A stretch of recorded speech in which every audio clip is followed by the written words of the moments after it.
এরপরে প্রশ্ন হলো মৃত মানুষের ফটো মোবাইল অথবা প্রিন্ট করে স্মৃতি হিসাবে রাখা যাবে কিনা। এরপরে প্রশ্ন হলো বাবা মারা যাওয়ার পর তার ঋণের পরিশোধের দায়িত্ব ছেলে মেয়ে উভয়ের উপরে হবে নাকি শুধু ছেলের উপরে হবে। ফরজ সালাতের পর কি কি তাসবিহ পড়তে হয় একটু বলবেন, এবং ফরজ সালাতের পর সম্মিলিত মুনাজাত করা যাবে কিনা। দায় রাখার সঠিক নিয়ম কি। চিপের দুই পাশে কেটে সাইজ করা যাবে কিনা। এরপরে প্রশ্ন হলো টয়লেটের ট্যাপে ওযু করা যাবে কিনা। আমার বাবা সবসময় বাড়িতে নামাজ পড়ে, তার নামাজ কি কবুল হবে। যে কোনো শুভ কাজের শুরুতে অথবা কোনো বিপদ আপদে বাসা মিলাদ করা যাবে কিনা। এরপরে প্রশ্ন হলো মেয়েরা মাথার খোপা উঁচু করে বাঁধে, এভাবে বাঁধা যাবে কিনা। এরপরে প্রশ্ন হলো সুন্নত নামাজের কাজা হয় না, তাহলে যোহর ও ফজরের আগে যে সুন্নত আছে এগুলো ছুটে গেলে কিভাবে পড়বো। এরপরে প্রশ্ন হলো সালাতের আগে নিয়ত পড়তে হবে কিনা। মৃত ব্যক্তিকে মাটি দেওয়ার সময় কবরের চার কোণা চারটি দোয়া পাঠ করা কি জায়েজ। এরপরে প্রশ্ন হলো পানি পান করার সময় বাম হাতে গ্লাস ধরে ডান হাতে লাগিয়ে পানি পান করা যাবে কিনা এবং পানি পান করার সঠিক নিয়ম জানতে চাই। এরপরে প্রশ্ন হলো ওযু করার সঠিক নিয়ম কি, সহিহ হাদিস মতে একটু দেখিয়ে দিবেন। এরপরে প্রশ্ন হলো মাজারে ভালো কিছু লাভের আশায় গরু ছাগল ইত্যাদি দেওয়া যাবে কিনা। তাসবিহ দানায় তাসবিহ গণনা করা যাবে কিনা। আমি নতুন বিয়ে করব, বাসর ঘরের স্বামী স্ত্রীর কি কি আমল আছে একটু যদি বলতেন। আচ্ছা, এরপরে প্রশ্ন হলো শ্বশুর বাড়ি থেকে যদি কোনো কিছু উপহার হিসাবে দিতে চায় আমি কি তা নিতে পারবো। আমাদের এলাকায় জানাজা নামাজের পর সম্মিলিত মুনাজাত করা হয়, কিন্তু এখন অনেক আলেমগণ বলতেছেন এটা নাকি বিদআত। কোরআন ও হাদিসের আলোকে আপনার কাছে জানতে চাই। এরপরে প্রশ্ন হলো প্রচলিত মিলাদ কিয়াম কোরআন হাদিস দ্বারা প্রমাণিত নাকি মানুষের তৈরি করে বানানো পদ্ধতি। কোরআন ও হাদিস থেকে আপনার কাছে জানতে চাই।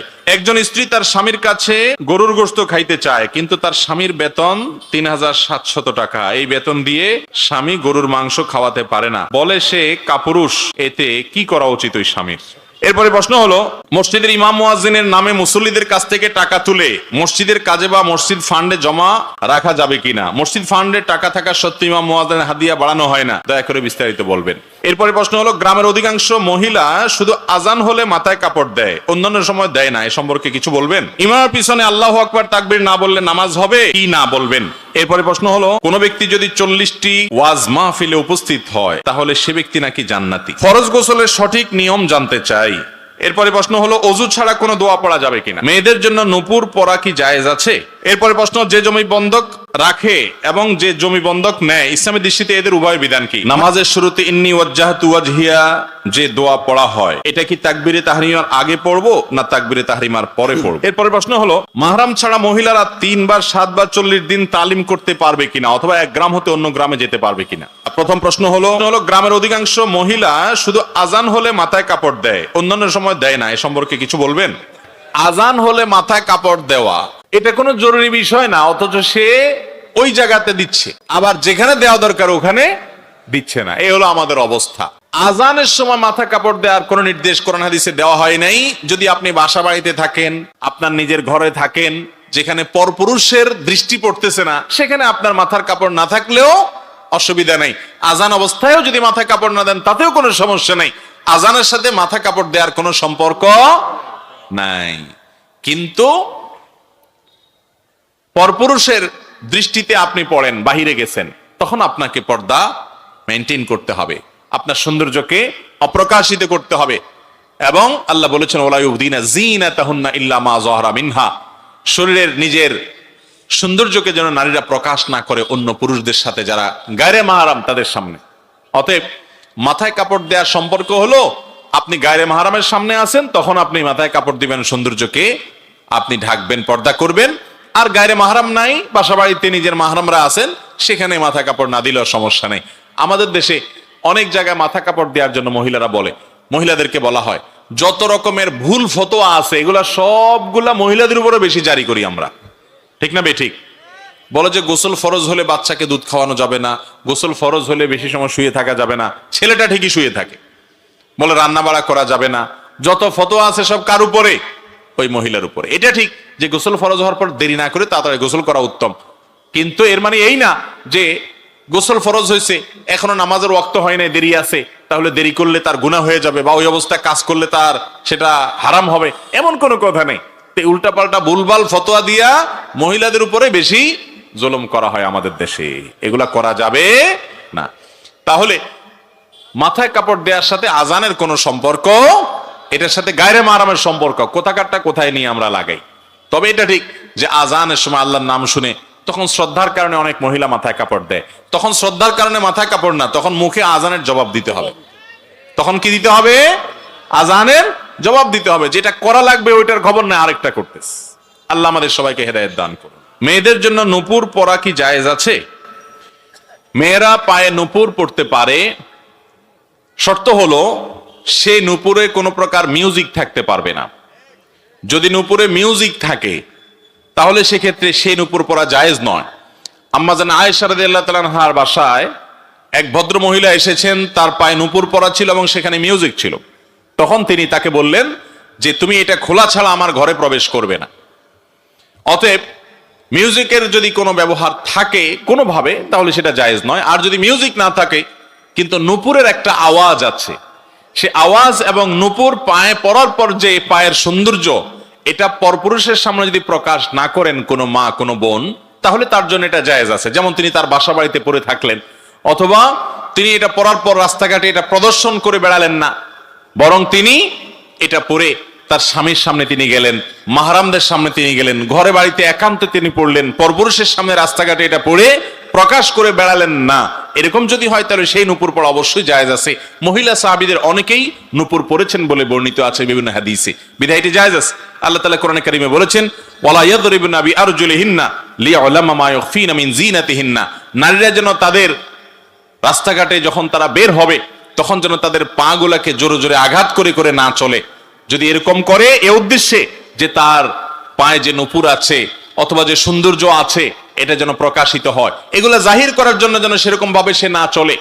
অনেক সময় দেখবেন যে হাই হিল জুতা পরে মেয়েরা চলাফেরা করে, এগুলোর উদ্দেশ্য যদি থাকে যে হাই হিল জুতা পরে তার শরীরের সৌন্দর্যকে সে প্রকাশ করতে চায়, অঙ্গ প্রত্যঙ্গকে ফুটিয়ে তুলতে চায়, মানুষের দৃষ্টিকে আকৃষ্ট করতে চায়, আওয়াজ করে করে হাঁটে মানুষের দৃষ্টিকে কাড়ার জন্য, আকৃষ্ট করার জন্য, তো কোরআনে কারিমে আল্লাহ তাআলা সেটি নিষেধ করেছেন।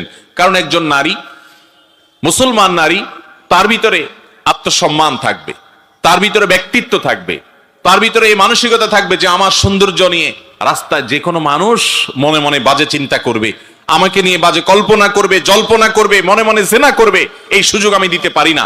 এটা হলো একজন ঈমানদারের ব্যক্তিত্ব, এটা হলো তার পার্সোনালিটি, এটা হলো তার আত্মসম্মান।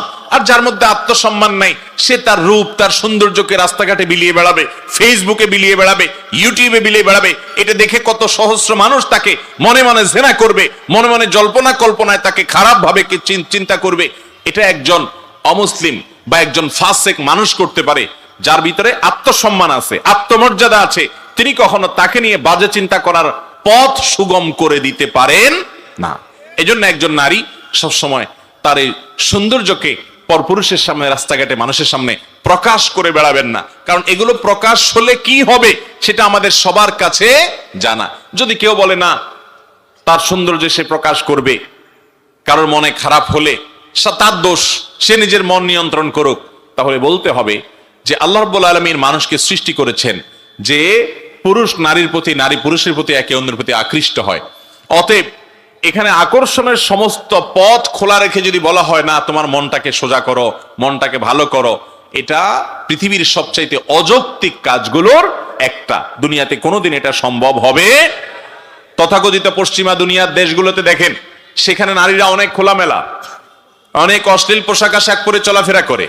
সেখানকার পুরুষদের মন, তারা অনেক শিক্ষিত, তথাকথিত সভ্য, তারা আমাদেরকে অনেক সভ্যতার সবক শিখায়। তাদের দেশে নারীদের প্রতি পাশবিক নির্যাতন হয় নাকি হয় না? বরং পৃথিবীর অন্য অনেক দেশের চাইতে বেশি হয়। ভাইরা আমার, এই কারণে আল্লাহর দেওয়া সিস্টেম এবং বিধানের বাইরে মানব জাতির কল্যাণ কখনো নিহিত থাকতে পারে না। এই জন্য একজন নারী তিনি নূপুর অবশ্যই পড়তে পারেন, কিন্তু সে নূপুরে যেমন মিউজিক থাকতে পারবে না, তেমন সেটা রাস্তাঘাটে পরপুরুষের সামনে দেখিয়ে বেড়ার মানসিকতা থাকবে না। নিজের স্বামীর সামনে সেটি প্রদর্শন করবেন, একান্ত মাহরামের বাসার ভেতরে থাকা মানুষদের সামনে এটি প্রদর্শন হতে পারে, বাহিরে এটি প্রদর্শন করে বেড়াবে না। হ্যাঁ, যদি এমন হয় এটা পরার কারণে আওয়াজ হয় না, আবার পোশাক আশাকের নিচে ঢাকা থাকে, তাহলে সেটা পরে বাহিরে যেতেও অসুবিধা নাই। মোট কথা ওইটা যেন মানুষের দৃষ্টি আকর্ষণের কারণ না হয় পরপুরুষদের বাহিরে, সে বিষয়টি খেয়াল রাখতে হবে। নামাজের শুরুতে ইন্নী ওয়াজ্জাহতু ওয়াজহিয়া যে দোয়া পড়া হয়, এটা কি তাকবীরে তাহরিমার আগে পড়বো না তাকবীরে তাহরিমার পরে পড়বো? আমাদের দেশে অনেক মানুষ আছেন এটাকে জায়নামাজের দোয়া বলেন। আপনাদের এলাকায় আছে যে ইন্নী ওয়াজ্জাহতু ওয়াজহিয়া লিল্লাযী ফাতারাস সামাওয়াতি ওয়াল আরদা হানিফা ওয়া মা আনা মিনাল মুশরিকিন। এই দোয়া জায়নামাজে দাঁড়িয়ে নাকি পড়তে হয়। মূলত জায়নামাজে দাঁড়িয়ে এই দোয়া পড়তে হয় এরকম কথা হাদিসে বর্ণিত হয় নাই। সহিহ মুসলিমের হাদিসে আসছে নবী করিম সাল্লাল্লাহু আলাইহি সাল্লাম যখন সালাত শুরু করতেন, সালাতের জন্য দাঁড়াতেন, তখন এই দোয়া পড়তেন। তো এর অর্থ কি, এর মানে কি সালাত শুরুর আগে না পরে? তো এই সম্পর্কে বিভিন্ন বর্ণনায় যে শব্দ এসেছে তা হলো নবী সাল্লাল্লাহু আলাইহি সাল্লাম আল্লাহু আকবার বলার পর, অর্থাৎ তাকবীরে তাহরিমা দেওয়ার পর এটা পড়তেন। তার মানে সুবহানাকাল্লাহুম্মা ওয়া বিহামদিকা আমরা যে সানা পড়ি তাকবীরে তাহরিমার পরে দোয়ায়ে ইস্তিফতাহ বা সালাত শুরুর দোয়া যেটাকে বলা হয়, ওই দোয়ার জায়গা নবী করিম সাল্লাল্লাহু আলাইহি সাল্লাম অনেক সময় কোন সময় এই ইন্নী ওয়াজ্জাহতু এই দোয়াটা পাঠ করতেন। অতএব এটি সালাত শুরুর আগে জায়নামাজে দাঁড়িয়ে পড়তেন এমন কোন কথা সঠিক নয়। এটি মূলত সুবহানাকাল্লাহুম্মা ওয়া বিহামদিকার জায়গায় নবী সাল্লাল্লাহু আলাইহি সাল্লাম পড়তেন, কারণ হাদিসে পরিষ্কার ভাবে আল্লাহু আকবার বলার পর তিনি বলতেন, এটি প্রমাণিত। অতএব এটি জায়নামাজে দাঁড়ানোর দোয়া হিসাবে যেটি আমরা জানি সেটি সঠিক নয়। হাদিসের আলোকে এটি হলো সালাত শুরু হওয়ার পর সানা হিসাবে পড়া যেতে পারে। এরপরে প্রশ্ন হলো, কোন ব্যক্তি যদি 40টি ওয়াজ মাহফিলে উপস্থিত হয় তাহলে সে ব্যক্তি নাকি জান্নাতি? না ভাই, জান্নাত এত সহজ না। ওয়াজ 40 মাহফিলটা 40 ওয়াজ মাহফিলে গেলেই যদি জান্নাত হয়ে যাইতো তাহলে তার এত কষ্ট করার দরকার ছিল না। তাহলে তার ফজর নামাজের কনকনে শীতের মধ্যে উঠে নামাজ পড়ার দরকার ছিল না। জান্নাত রে আমাদের দেশে ফেসবুকে অনেকে এত সস্তা বানায় ফেলছে, হ্যাঁ, অনেক মেসেজ দিবে, অনেক পোস্ট লিখবে, লেখা বলবে এটা এতজনের কাছে পাঠাইলে আপনি জান্নাতি হয়ে যাবেন।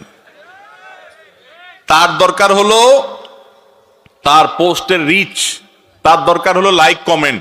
এই জন্য সে জান্নাত রে ঠিকাদারি দিয়ে দিচ্ছে মানুষের কাছে। ঠিক না ভাই? ঠিক। এইসব পাগলামি, এই সমস্ত ছাগলামি করলে বরং জাহান্নামে যাওয়ার কারণ হতে পারে। আল্লাহর নামে মিথ্যাচার জঘন্য অপরাধগুলোর মধ্যে থেকে একটি। অতএব ওয়াজ মাহফিলে যাবেন কথা শোনার জন্য, কথা শুনে বাসা যে সুখ করবেন, কান সুখ করে যাবেন যে ওয়াজ শুনছি একটা, এটার জন্য না। ওয়াজ মাহফিলে আসবেন জীবনকে পরিবর্তন করবার জন্য। আপনি ওয়াজ মাহফিলে কোন আলেমের বক্তব্য শোনার পর কোন জিনিসটা কোরআনে আছে, হাদিসে আছে, অথচ আপনার জীবনে নাই, এটা জানার সঙ্গে সঙ্গে মাহফিলের ওই প্যান্ডেলে বসেই সাথে সাথে নিয়ত করে ফেলবেন, ঠিক আছে এখন থেকে আমি এই জিনিসটা কোরআন হাদিসে আছে, আমার জীবনে নাই, তাহলে আমি কেমন মুসলমান? এখন থেকে আমি এটা করা শুরু করলাম। আর এই জিনিসটা আমি খারাপ, কোরআন হাদিসের আলোকে জানলাম, এখন থেকে আমি সেটা বাদ দিলাম। এই প্রতিজ্ঞা, এই ইচ্ছা, সংকল্প এখান থেকে করে যদি যেতে পারেন তাহলে সেই ওয়াজ মাহফিলে আসা সার্থক ইনশাআল্লাহ। আর যদি শুধু কানসুক করে চলে যান, ফজরের নামাজটাও মসজিদে জামাতের সাথে যা পড়তে না পারেন পুরুষ, তাহলে সেক্ষেত্রে এই ওয়াজ শোনার 2 পয়সার কোনো ভ্যালু নাই। অতএব আমল করবো তো ইনশাআল্লাহ। 40 ওয়াজ মাহফিলে যাইয়া জান্নাত কামানোর ধান্দা ছেড়ে দেন, মাথা থেকে ঝেড়ে ফেলে দেন। এটি বোগাস কথা, এটি ভুয়া কথা, এর কোনো ভিত্তি নাই। আপনাকে ওয়াজ মাহফিল 40টা না, একটা ওয়াজ মাহফিলে যায় যদি আপনার জীবনকে পরিবর্তন করে আল্লাহর অবাধ্যতা থেকে আল্লাহর বাধ্যতার পথে চলে আসতে পারেন, তো ওই এক ওয়াজ মাহফিলই আপনার জান্নাতে যাওয়ার জন্য যথেষ্ট ইনশাআল্লাহ। আর 40 কেন, 400 ওয়াজ মাহফিলে গেছেন কিন্তু নিজের জীবনকে পরিবর্তন করেন নাই, ওই রকম 400 ওয়াজ মাহফিলে গেলেও জান্নাত তো দূরের কথা, জান্নাতের বারান্দায়ও যেতে পারবেন না। জান্নাত এত সস্তা জিনিস না। ইমানদারকে এই সমস্ত অলিক স্বপ্ন দেখাবেন না। ইমানদার বাস্তববাদী মানুষ, কথা শুনবে, আমল করবে, আত্ম উন্নয়ন করবে, সেলফ ডেভেলপমেন্ট করবে, নিজেকে অগ্রসর করবে, এজ এ মুসলিম, গুড মুসলিম, ভালো মুসলিম হওয়ার চেষ্টা করবে, নতুন নতুন ভালো কাজ শুরু করবে, খারাপ অভ্যাসগুলো পরিত্যাগ করে করে আস্তে আস্তে সে জান্নাতের দিকে এগিয়ে যাবে। এটাই হলো ইমানদারের কাজ। অতএব ওয়াজ মাহফিলে সংখ্যা গনে গনে 40টা গেলে জান্নাতে যাবেন বাবারে, ভাইরে, এই সস্তা চিন্তা না করে ওয়াজ মাহফিলে এসে কথাগুলো শুনে আমল করার চেষ্টা করেন, জান্নাতে যাওয়ার পথ এমনি সহজ হবে ইনশাআল্লাহ। আল্লাহ আমাদেরকে বোঝার তৌফিক দান করুন। ফরজ গোসলের সঠিক নিয়ম জানতে চাই। ফরজ গোসল এটার সঠিক নিয়ম হলো যে আপনার শরীরের কোনো জায়গা যদি নাপাক লেগে থাকে, রানে, শরীরের কোনো জায়গায়, অথবা আপনার কাপড়